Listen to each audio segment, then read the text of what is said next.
we'll kite so it doesn't go down. Got it? And then I'm back here. All right. Ready? Yeah, my name is Marcel Gagnon. I'm a 75-year-old elder from Lheidli, and it's quite, can't say interesting, exciting and everything for me to be able to come back here and just walk along the old road that Ronnie Seymour and some of my other friends who were passed on, and we were down here dipping salmon. So you see how we put the stand out in the water, and it hasn't changed. Now we use chicken wire because it's so much more convenient than collecting certain types of brush to put on the upside of the stand, so the salmon have to go around the outside.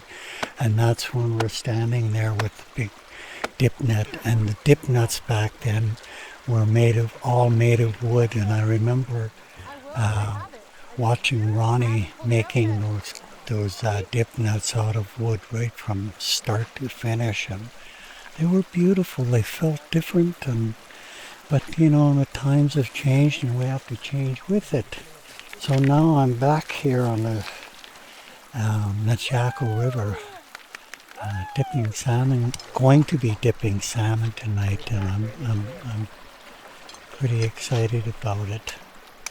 My mom used to have a camp maybe 10 miles upstream here, and I practically I don't know how many years I spent there.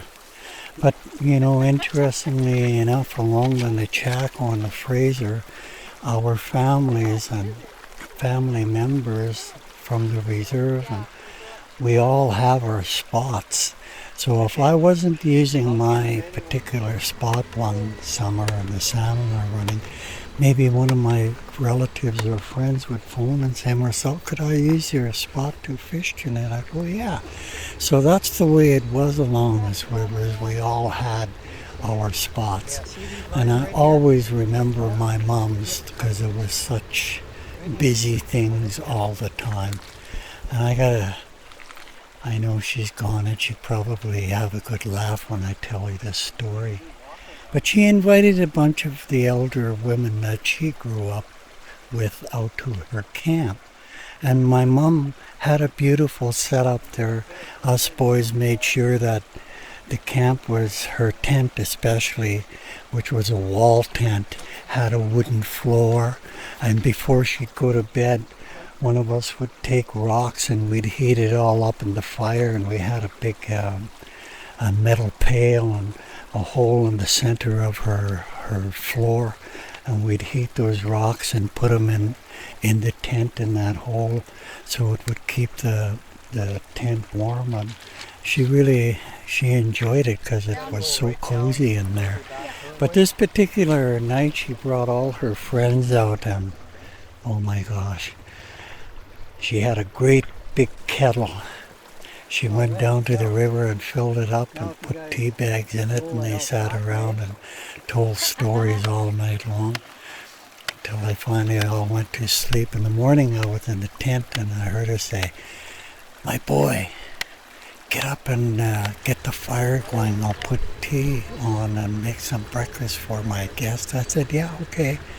So I started making the fire. She came out of her tent and took the big kettle and went down to the river. But she was gone for quite some time, and I thought, what the heck? So I went to the top of the bank and looked down, and there she was on all fours down on the ground, dry heaving, and I went, what the heck? So I jumped over the bank and slid down and stood over her. I said, Mom, are you okay? And she looked up at me with tears in her eyes, and she pointed in the kettle. When I looked in the kettle, there was a frog boiled solid in there, and that's what they had been drinking all night. It was so funny. But, those kinds of memories, and just that everybody would sit around and we'd listen to them telling stories about years gone by, and it was always good. Mind you, there was times when us young guys, we would do young guy stuff out there. But all in all, it was such great memories. Like, listen to that water right there.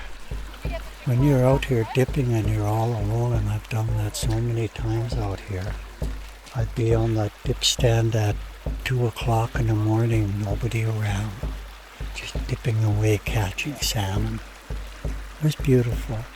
And you could, when you lift them up, you can look at them and you could see if they're ready to spawn. We just throw them back.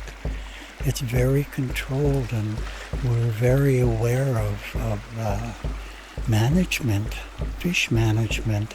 I think we've always been that way. So, yeah, a lot of good times out here.